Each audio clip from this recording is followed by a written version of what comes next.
Welcome to today's webinar, Efficiency 2.0, how the top advisors are using technology to transform the client experience. As a quick reminder, today's webinar is brought to you by Futureproof, the world's largest wealth festival. Be sure to register today at futureproof.advisorcircle.com. That event takes place in Huntington Beach, September 10th through the 13th. It's a can't miss event, so you're going to want to go ahead and get registered. I'm super excited today to be joined by three amazing speakers as we are set for what is sure to be one of the most informative webinars we have hosted to date. For those of you who do not know Chris, he's a Senior Vice President of Enterprise Shared Services at Mariner Wealth Advisor. He strives to use technology to enable the business and help it achieve its goals with a focus on security, service, scalability, and stability. He is currently responsible for leading the information security, information technology, software development, platform management, and enterprise business intelligence teams. And a little side note, Chris is joining us while he's on vacation. So that's how much he cares about this webinar today, that he's taking time out of his vacation to be here with us. Our other speaker is Brian McLaughlin. He's the president of Orion Advisor Tech. Prior to Orion's acquisition in June of 2022, Brian was the CEO and co-founder of Redtail Technology. Brian's touchstone has always been to make the industry a better place for those who depend upon it. He is passionate about the CRM-driven solutions. And of course, I'm sure most of you know Dani, but if you do not, Dani is head of product innovation. Dani leads the acceleration of InvestNet's strategic vision. Dani is focused on making sure InvestNet and its clients are well positioned for the future, considering shifts in financial services, accessibility like embedded finance. Dani draws on more than 15 years of wealth management and technology experience to identify and prioritize transformative opportunities for enabling financial advisors to provide essential advice in a rapidly evolving marketplace. So as you can see, we have three amazing experts with us. So Paula, why don't we go ahead and take a look at those polling results and we can dive into today's webinar. All righty, let's take a look here. So it looks like the area that they want to start with is the latest developments in advisor technology. Can we leave this up for one moment, Paula, while I go ahead and keep track of what we want to do next? So we want to go to AI from there. We'll go to best practices, then AI, and then we'll go to leverage tech, and finally evaluating your tech stack. So we may not go in the proper order, but we'll do our best. So everybody wants to start with the latest in advisor technologies. I will turn this over to our panelists to each sort of share their thoughts. Why don't we start with you, Dani? What do you think is the latest in advisor technology right now? Yeah, so I would call this theme access, right? So what is the latest in advisor technology? Are we really getting new tech to do new things, or is the tech that we're seeing out there in the space really enabling access? I like to think of this as like the kaleidoscope. There are no necessarily brand new inventions. It's just a matter of how can we present them differently? How can we create more access to different things? And what I've seen the most of, and I would say the last 12 months or so, is exactly that, giving advisors more access to manage money in different ways or look at their clients in different ways. I would speak specifically on two or three things in this vein. One being cash, right? Everybody's excited about cash now that there's some yield to be had. And having advisors, especially RIAs, who are now, of course, competing with wirehouse advisors, as they always have been, how do they get their clients the best yield out there? And I've seen a lot of interesting developments from companies like Flourish, from InvestNet's own ACE, Advisor Credit Exchange, where we're now able to give RIAs, independent advisors, that same or even a better level of technology access to different ways to manage cash on behalf of their clients. I'd also mention one of my favorites, which is Pontera or Pontera-like solutions that are now enabling advisors to manage their clients' 401k assets and rebalance those assets in a way that really hasn't been available before. So I'm really excited about those things. And lastly, just that move to managed accounts that has been happening increasingly. And I think technology is finally starting to really catch up to that. whether it's TD Ameritrade's Model Market Center, it's integrated with their rebalancing system, or even Envestnet's Tamarack solution that you can now access managed accounts directly from that rebalancing solution. I think those levels of access have really increased, enabling the advisor to be more efficient and potentially more profitable. I want to stop there for a second. I want to bring Chris into this conversation. So Chris, right, you're part of an RIA and a wealth management system. What are you guys looking for in the next developments, or are there tools out there right now that you guys are currently evaluating or would like to see on the market? Yeah, so what we're really, I think, focused on is being able to understand how we can leverage the raw data in a lot of cases. What we're being asked to do is to we're a firm that has done a few acquisitions in the last 18 to 24 months. And in that, we see a lot of platforms. And, we want to look at everything from a, holistic standpoint. And, we're not ones that kind of mandate technology and force people to use financial planning tools, for instance. We give flexibility to our advisors to be able to do that. Well, that provides some complexity on our side to be able to look at it holistically. So I would say it's really that shift from the empire building, data model to more of the that open data mindset has been really amazing. We've been working with Brian and Orion actually a little bit on getting our Redshift instance stood up so we can do some real-time data sharing. It's been allows us, I think, to work from the same page, if you will. So I mean that is to keep us going. I won't go straight into AI from what's coming in advisor tech, but I would say data is probably the foundation that we've been focused on here lately. And Brian, from your perspective, obviously having the background in CRM, are you looking for improvements there, or are there other things that you're excited about that you see in the marketplace right now? Yeah, I think everybody's hitting the tops right on the head. It's access is interesting. I always think of it kind of an enablement, but I like using the word access that you mentioned there, Dani. I think that's really cool. There's a couple parts here. One, I think as being somebody who was acquired and also part of a company that acquired 7 or 8 companies in 2 years, you're seeing that trend for us to start using the data in a more meaningful sense. Before we had a lot more fractured everything by integration, and you've seen this consolidation occur that has enabled firms like Orion or Envestnet or anybody else to start leveraging all the different components into a meaningful way.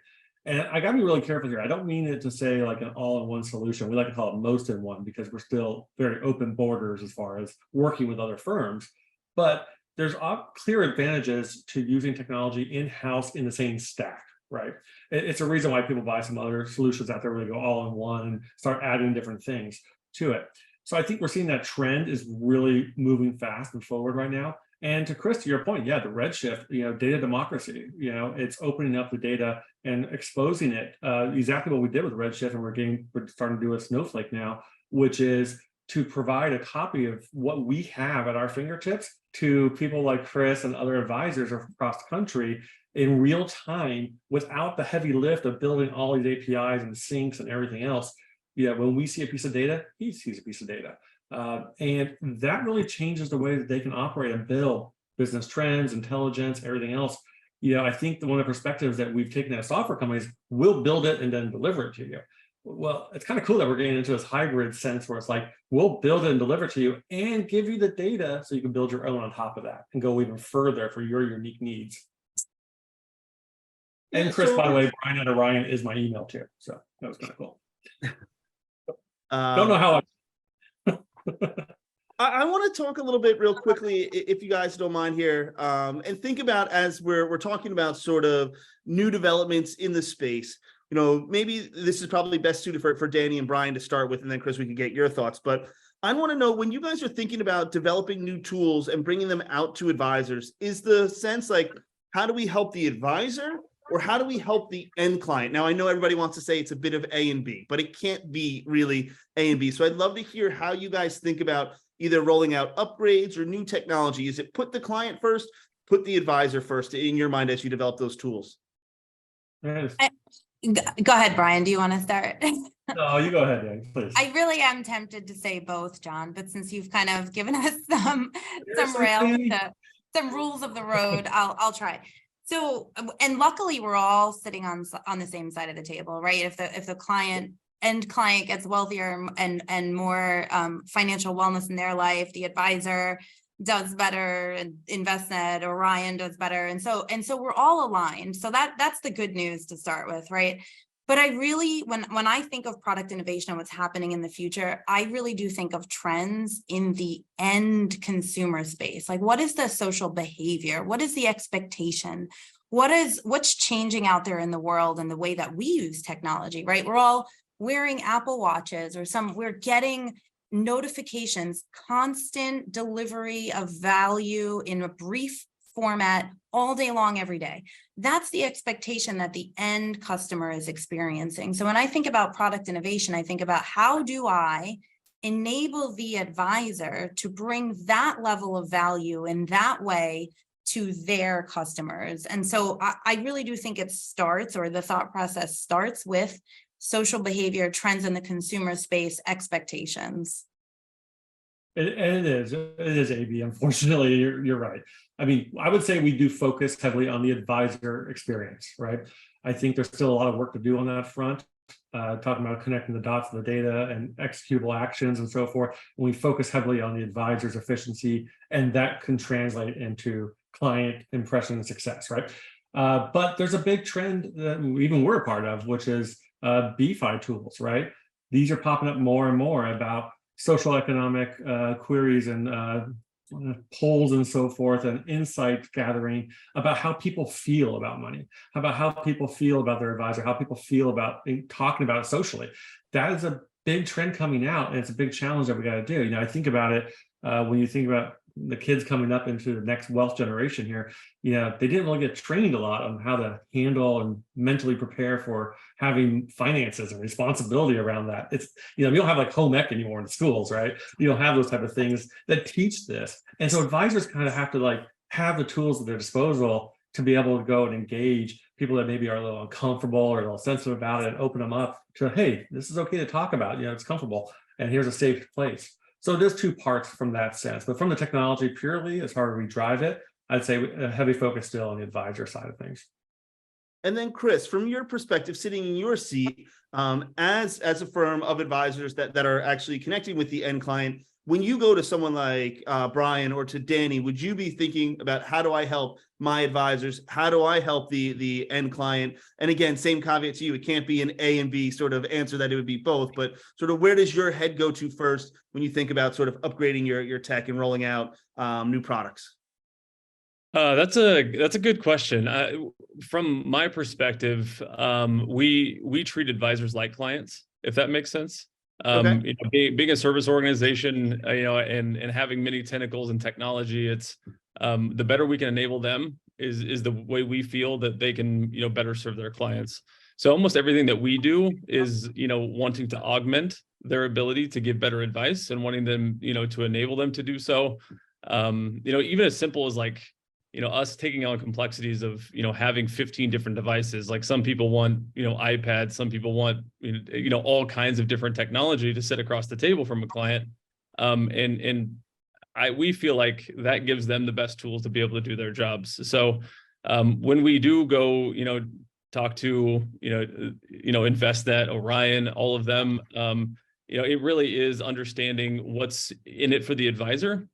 From our perspective, I mean, just like anything else, there has to be, you know, something in it for them. It has to be easier. It has to be faster for them to want to change.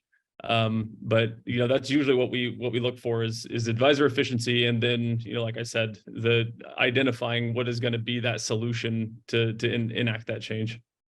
So Chris, sticking with you for a second here. So you said you treat the advisors as like clients, which makes a ton of sense. With that, though, you must get a ton of different requests and one-offs. How do you guys go about sort of sorting through what is an actual, like, hey, this actually could benefit a bunch of people, or this is just, you know, Joe Blow advisor asking for something specifically for himself? Sort of what does that process look like internally to figure out whether or not a new tool or an upgrade is needed?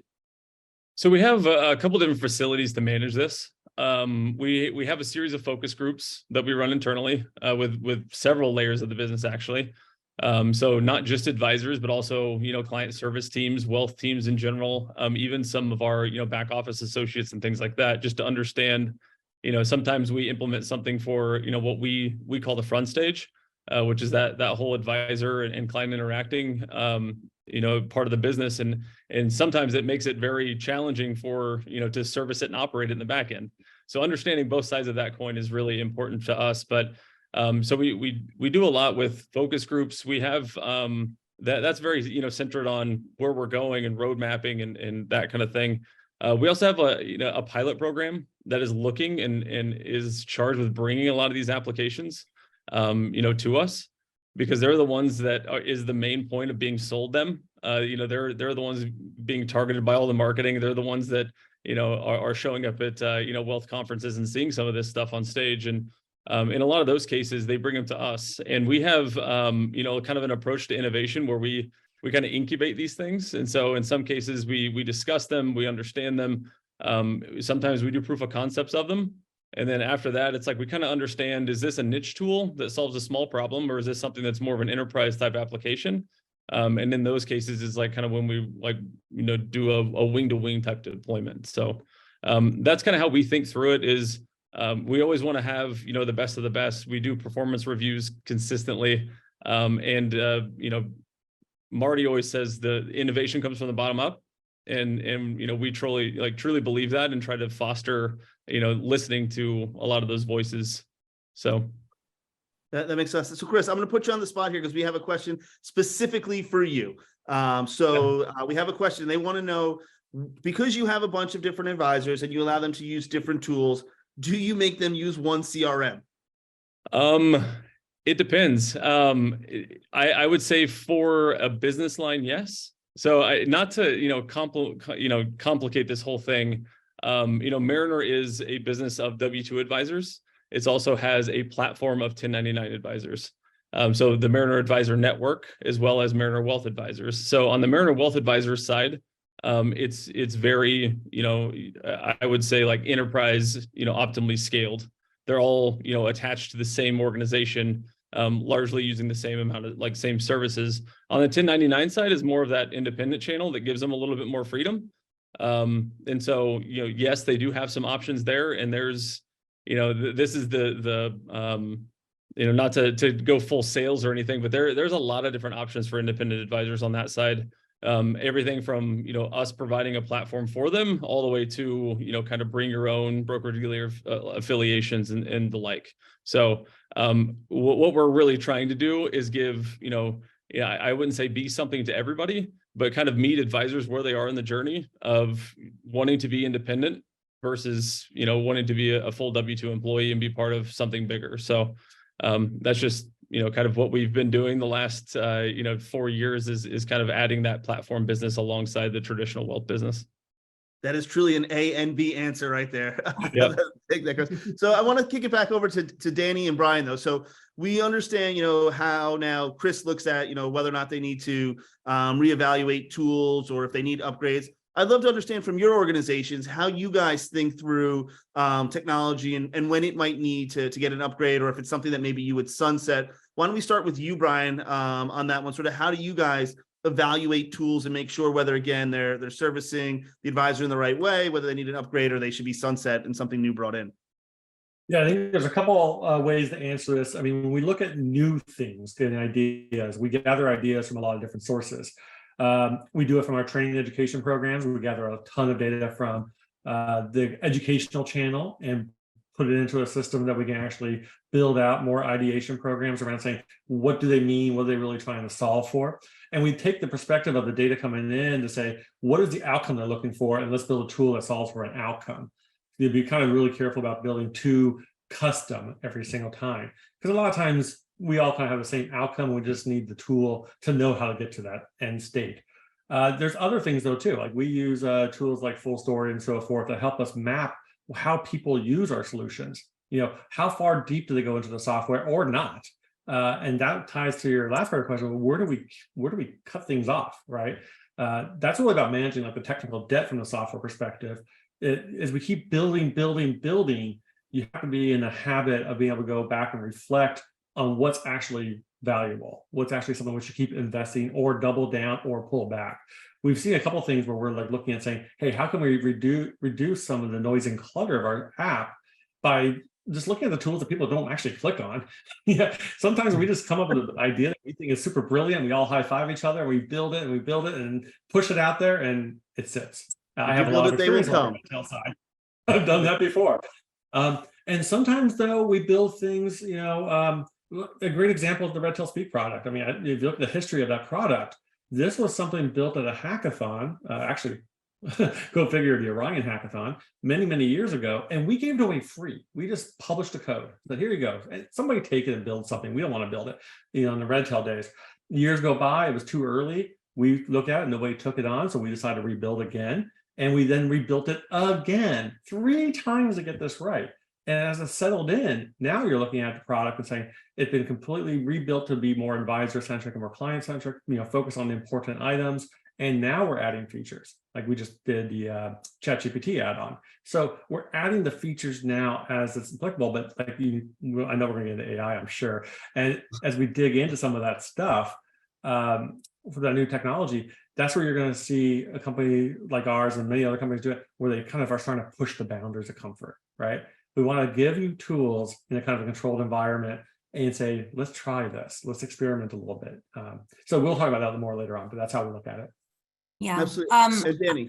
Yeah, sure. So Envestnet has, I would say, changed a lot in the last couple of years. And I think now we're much more metric based and KPI driven, and we're sort of maniacally tracking the usage of different platforms and different features inside of those platforms.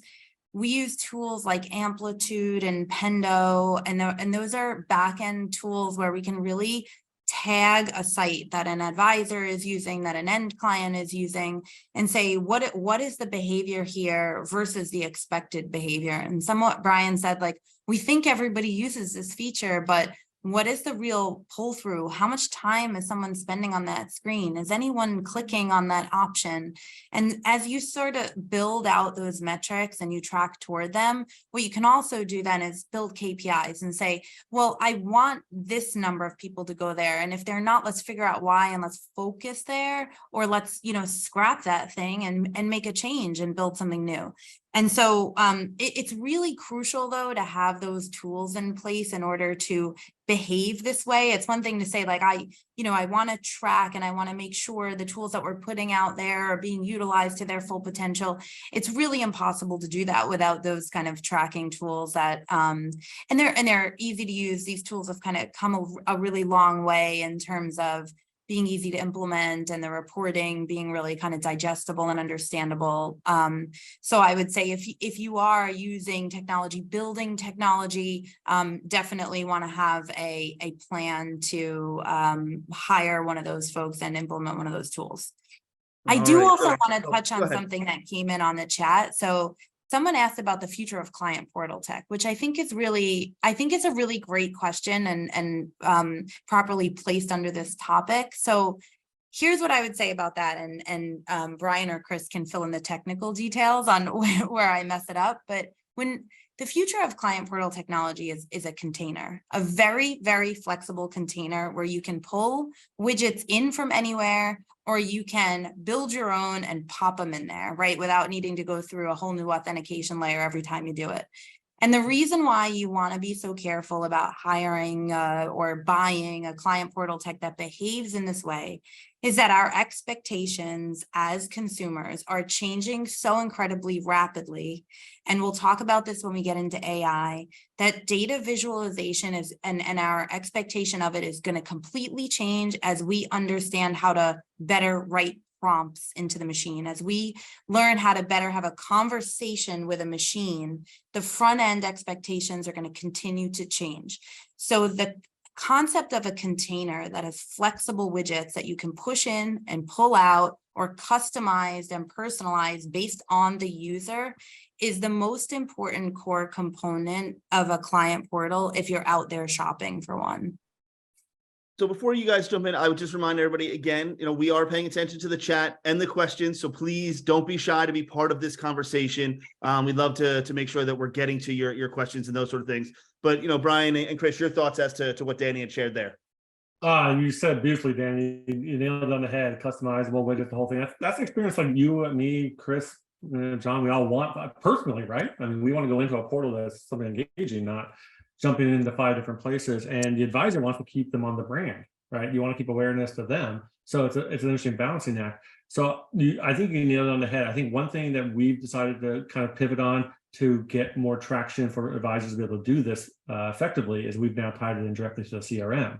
So the launch point for the advisor to enable a portal is just straight up in the CRM, makes it so much simpler, and you don't have to jump to the multiple systems, to your point. So we saw that as a possible advantage, and we've put that out there. So you were going to see more and more of this. I mean, there's a million different portals, but yeah, I mean, if you buy an off-the-shelf portal on the side, you got to make sure that it integrates with everything you got behind the scenes all the way downstream, because there's no value in having a portal that doesn't talk back to you for KPI-driven insights into the advisor business. Chris, your thoughts on portals, how you guys are using them, what you'd want to see? Back to the data conversation, API driven, open extensibility, to Dani's point, being able to pull in what we want to pull in when we want to pull it in, and being able to use things like, mastering of data to understand who's using what products. We, like I said, always being in transition and always having, acquisitions and integrations and migrations and things like that.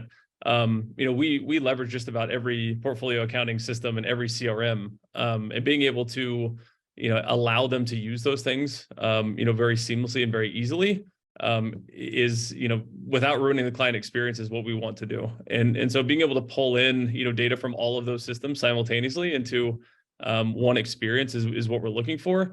It's also where a lot of the existing ones have fallen short, in our opinion, of being able to do so. And so, that's why we stay so connected to fintech. With this whole world is moving very, very quickly.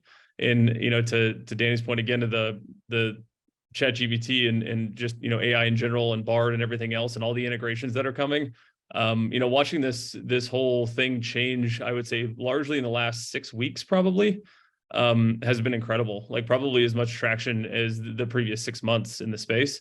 And, so, I mean, we're excited, cautiously optimistic that, but again, we don't want to, go hard building something or configuring something or anything like that, just knowing that we may just be a little bit too soon to really, ride that wave. All righty. So we promised the audience that we would follow along with their request for how they want the conversation to go. I think we went a little deep there on sort of the latest developments and what's coming down the path. So the next topic they wanted to know about was how they can better integrate technology. Chris, I know that you were sort of on the sidelines there for a bit as Dani and Brian went back and forth. So, would love to sort of understand from your perspective, what do you see as sort of best practices from maybe new advisors that you bring on and how they integrate some of the tech that you guys offer to them, and maybe what are some of the pitfalls that you see from some of those new advisors when you do show them new technology? Wow. This is another interesting question, just because of the many directions that we could possibly go. I think from my perspective, looking at the MWA side of our business specifically, integrations are, have to be very extensible and very well thought out. But they're also very enterprise type based. It's like we have data engineers and we have people that are, API developers, and we have a lot of these people that build these integrations. Are they all in-house, Chris? Yeah, that's all in-house. Yeah, so we have a full data team and, data engineering team and things like that, that are really focused on, I actually, for a long time, called them system integrators. Instead of developers, so that, trying to stick to the mantra of we're here to provide advice, not build software. Because it's very, very easy in our space to go solve a problem that hasn't been solved yet or solve it the way we want to solve it. And so trying to keep them focused is hey, just use what we have and move data around is what we were trying to do. So, but also from, now to the 1099 side of our business, the platform that we built and some of the other ones that we see, we really, look at the integrations out of the box. Like the point-to-point integrations is really where you're going to get most of the efficiency gains. Stuff like, e-signature, things like form filling and form libraries, and a lot of those kind of things are integrations in a lot of platforms. And that is a lot easier to not have to have your own tech team, to go do a custom integration. But I mean, it is what it is. Like the more customized you get, the bigger the overhead is as well. So if you could start small, integrate out of the box, and then extend if you absolutely have to. So Chris, just to summarize for our audience there, you would say like, hey, the most important is maybe take a couple things outside, like take them directly from the box, start plugging them into your system, make sure you get comfortable with them, see how they work, and then you can kind of expand from there. So you don't need to do it all at once if you're an advisor thinking about bringing in some new integrations. Absolutely, because I mean, a lot of time, I do this. I fail all the time when it's like, hey, I think this is gonna be a great idea. Let's integrate these together. And to the point of like, with Brian said, sometimes it doesn't work. It's too soon. I think it's a great idea, and I think everybody's gonna use it. You don't want to spend too much time doing that. You don't want to invest too much money doing that. You want to be able to fail fast, and out of the box integrations will let you know, hey, you're actually going to follow the process through to do this without you paying somebody to build you something that you end up never using. So Danny and Brian, to that point, are there like sort of either key traits or sort of characteristics or even a culture within some of the advisors that you guys work with to know like, oh, they're going to get this integration, or hey, this firm is never going to get this right? Are there sort of markers in your mind that you're like, oh, this is going to be tough, or this will go smoothly? Yes. So I think. Do you want to share those as well? Sure. Yes. Yeah, yes. thank you. I would say that the ones that are successful with integrations and large projects are the ones who start small and the ones who can truly define. I mean, I don't love the acronym MVP, but can truly define what is good enough, right? What is good enough to start with? What is the starting point? So if you start with a small group of advisors who are going to adopt and test for you, who are friendly and open and willing to give feedback, that's a marker of something that's going to be hugely successful. But if you start with a 20-page business requirement document with revenue projections that are, have way too many zeros on them, and you're going full head first into the shallow end of the pool, it's not going to be it's a signal of potentially not a great outcome, or even just perception, disappointment, etc. So those who start small, really experiment, collect, iterate, and don't have kind of the full idea of what the end state should be and how big it can be right from the beginning, those are the projects that are most successful, or the integration projects that are most successful for us.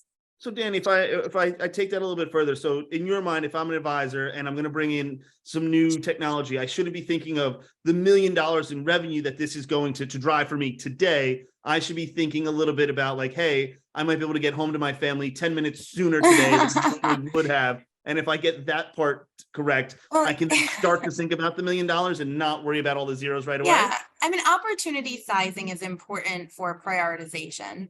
But when you begin a project, what you don't want to do is say, I have an expectation for this thing that is on day one to bring me another, to double my revenue by the end of this year, because inevitably you're going to make the wrong decisions from go if that's what you're thinking. So once you get the priority based on the revenue potential or the opportunity size, throw that idea away and then say, how can I make this work on step one for a small group of advisors or end clients? And let me start there. And then we'll get it right when it's small enough to move. It's really hard to move. Once you launch it to everybody, it's very hard to change your mind and to go in a different direction potentially. And that's what innovation is all about, is reserving the ability to change your mind and pivot when you need to.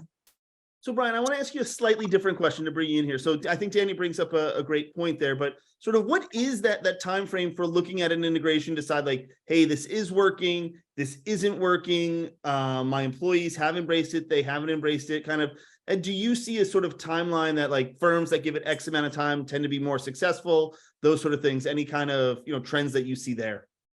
I mean, generally, Chris nailed it on the head. You got to be able to pass fail, and that's a cultural thing. That's not something you normally would see in a BRD doc or something like that. It has to be kind of a values from an organization that you're going to try it. Well, what does success mean and what does failure mean? So what we'll do is build VCPs or value creation plans that are similar to like building out a full BRD, but much more smaller in scope, where we say, hey, what does a win look like to us? What would failure look like to us? And it's just task items, right? Everybody brainstorms and list it all out.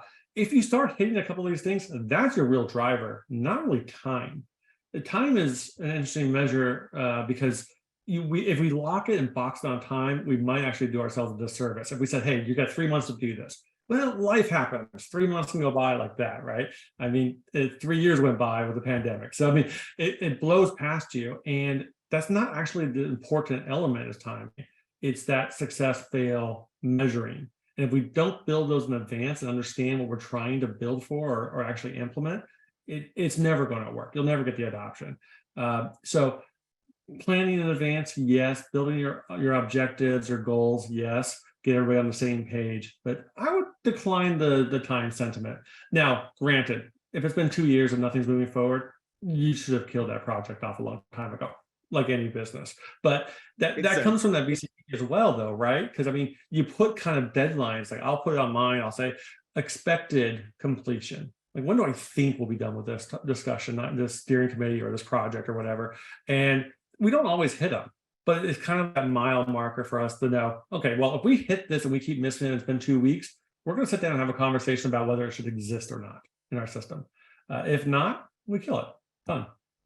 Yeah. And then I'm going to throw this out to the group and you guys could jump in here, but are there certain things that should drive integration? So, we talked a little bit about like, hey, the $1 million at the end of the tunnel there, Dani, or the it gets me home 5 minutes sooner. If advisors are thinking about bringing in an integration, in your mind, is there maybe a prioritization of like, hey, put hey, efficiency should be first, or connecting with your clients first? I'll put it again out to the three of you. What should really be driving integrations and bringing in new technology into an advisor's world? I can go first. From my side, I would say focus on the people and the process is much more important than focus on the technology. A lot of people, internal, external, that I see focus on a sales demo of, this is what the platform does. And they fall in love with wanting to be able to do that, but they don't understand the process that they're doing today is such a drastic change that they don't want to do it, and nobody would do it. So my biggest advice is definitely focus on like knowing your limits as a person, as a team, whoever you're implementing the technology to.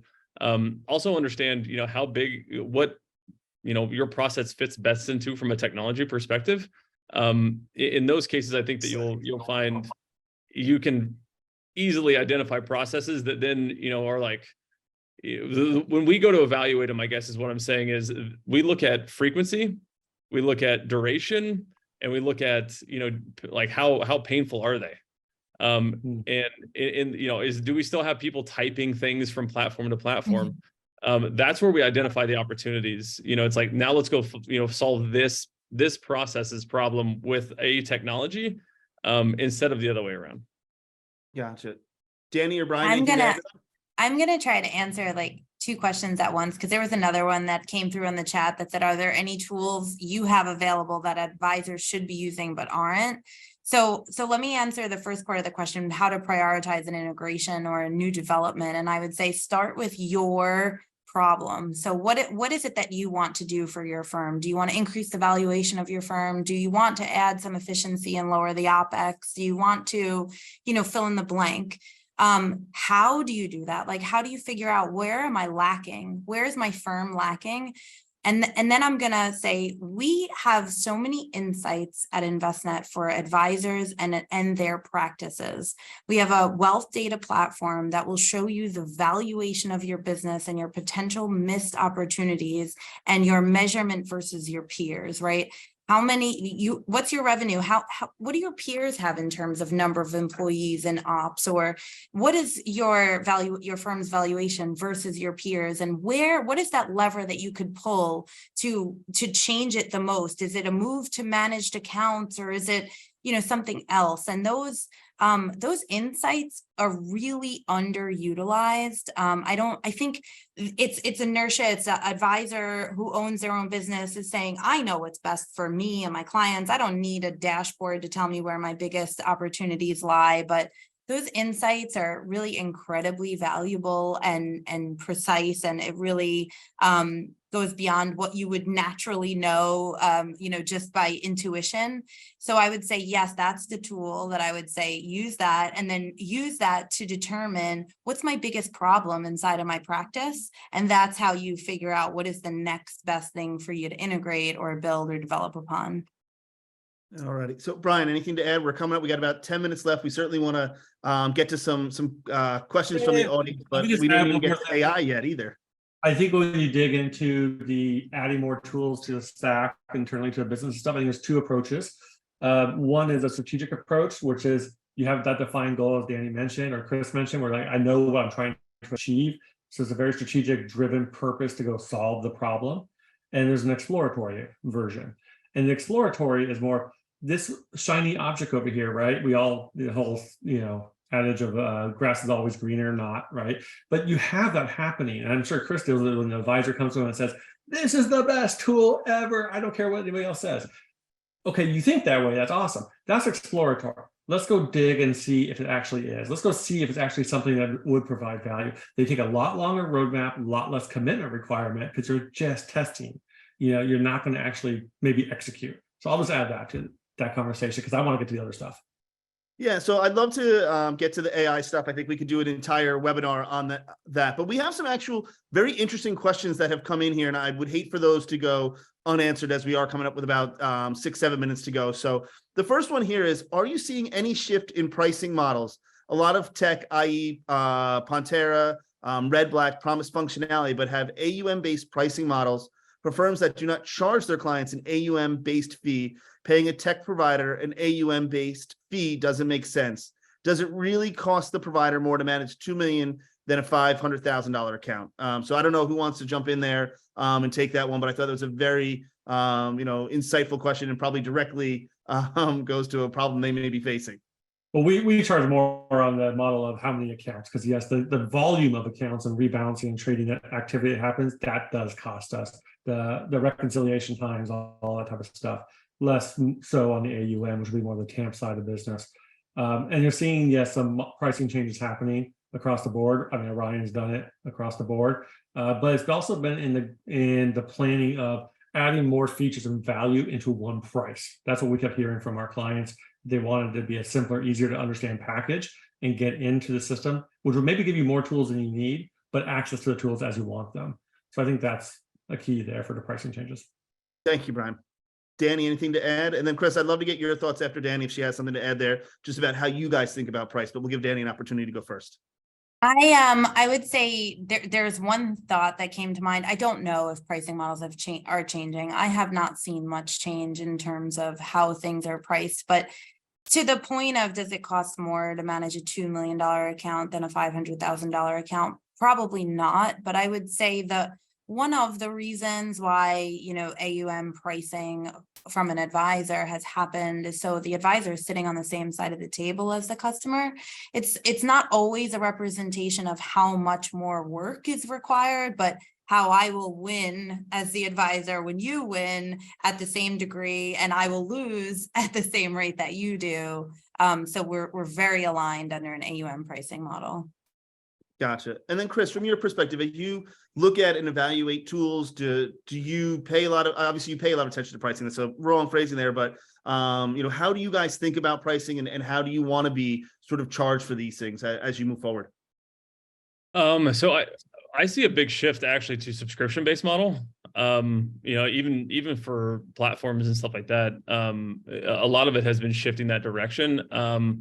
But for just the pure tech plays, like not even necessarily fintech, a lot of them are also going to like the concept of monthly active user. which has helped us a ton. Meaning you can roll out a technology that you think everybody is going to use 100% of the time, and they may not. And you don't have to pay for it. You only pay for the average or the monthly active users, like I stated. So though that has, helped a lot from a risk perspective in sitting where I do, sometimes there is a lot of risk rolling something out or making that decision of this is what we're going with. That reduces a little bit of the risk that, even if it is a complete flop, you're not on the hook to, pay a whole bunch for it. So, but yeah, I mean, to Danny's point, the alignment of incentives of, us do better, you do better is definitely 100% true. All righty. So we got another question from the same participant. So they were certainly very excited for today's webinar. And this one will probably make sense to start with Brian and Danny as well again. So apologies, Chris, for that. But are vendors becoming more flexible when it comes to integrating with each other? Vendors like Orion, Brian, are forcing us to use their planning and CRM tools to get full functionality of their client portal. Their planning and CRM tools aren't necessarily the best for our firm. How do we manage through figuring out the best options for us to optimize our tools? Yeah, I mean, I'll start off. I mean, that's something actually that we're actually working on, which is and you'll see it through our advisor portal. We haven't done it to the client portal yet as much, where we say, no, you can plug and play eMoney or Money Guide Pro instead of our planning. You can plug in different things into that portal, which we do currently have actually access to that. So keeping to our core, which is we're going to be open access to everybody, because you're right. They're right. Not every tool is going to be the best fit. And you heard it from Chris. There's maybe 100 tools that are out there from 1099 employees. And that's okay. The goal is to tie that data back to the business purpose and get it into the business data set is more important. So we want to be open and flexible on that side. But, obviously as a brand that has multiple sets of technology, we do try and build the best internally. So there's two parts of that. Yeah. Absolutely. And Danny, from your side. Yeah, so Envestnet, I think, catches a lot of heat for being a little bit disconnected. We've grown by acquisition. We've got our Money Guide tool, our Tamarack tool, our Envestnet Core. But the benefit of that is these separate systems, like a planning system like Money Guide, has integrations with all different portfolio management systems or balancing tools. Same thing, on the Tamarack rebalancing side, we've been really fortunate to be able to integrate multiple tools into those separate stacks and doing a better job of working on integrating ourselves into our own stack, but definitely the benefit of growing by acquisition in that way is we've got a lot of integrations that work really well. So advisors can still kind of pick the best of breed or whatever fits their needs. And then Chris, from your perspective, from the advisor side, do you see the vendors that you work with becoming more flexible, wanting to take your input and see how they can blend more tools together for you? Yeah, absolutely. Like I started with the whole data conversation, the blending, they're kind of going from the traditional empire of data to the, I think, Brian mentioned data democracy is we can build better services, I think, together, being on both sides of the table. It doesn't make a lot of sense for the Envestnets and the Orions to build to the 5% that Mariner wants that's unique to our business. There's a lot of work, a lot of, production support, a lot of UI, UX work, a lot of stuff that goes into that product development. And so we understand that. So we understand there's this last 5-10% that we're going to have to close the gap on. And we're okay doing it in some cases, and sometimes we're not. But we're also, I would say fortunate enough to have the abilities internally to be able to do so when we need to. So, but yeah, I mean, there's definitely a shift, and I think it's going to be for the better of everybody in the end. That's also good. So Paul, if you could pop up our last polling question. This is a little bit self-serving for both us here at Advisor Circle, and then just for our panelists today. So I want to thank Chris, Danny, and Brian for joining me today. Those of you who stuck with us for the full 50 minutes, we'll go ahead and we'll take care of getting you your CE credits. I do want to remind everybody as well that today's webinar was brought to you by Futureproof. So if you are interested in learning more about what we covered today, as well as more of what's happening within financial services in the wealth management industry, Futureproof Festival will take place in Huntington Beach, September 10th through the 13th. Be sure to go ahead and book your ticket at futureproof.advisorcircle.com. Tickets are going quickly, as well as the hotel room. So you're going to want to go ahead and get booked for that. I also want to remind everybody that our next webinar is June 21st.